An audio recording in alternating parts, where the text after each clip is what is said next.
Shri Sanjay अवंग proper संगमनेरवरून belong करते. Diabetes मुक्त भारत, रोगमुक्त भारत तसेच व्यसनमुक्त भारत या अभियानांतर्गत काम करते. या मावशींना आपण आर्थोच्या गोळ्या आणि संजीवनी दिलं होतं, तर त्यांच्याकडूनच जाऊन घेऊया आपण त्यांना कसा रिझल्ट पडला आहे. मावशी, नाव सांगा तुमचं. सुमन सुखदेव पोटे, राहणार माळसाकोरे.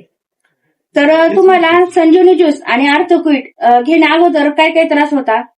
मला डोक्यात चक्कर आल्यावानी होत होतं आणि पाय दुखत होता इथून तिथून, हातापायाला मुंग्या यायच्या, शरीरात कुठे चमका निघायच्या, असं वाटायचं चक्कर येऊन पडते काय बेशुद्ध हो.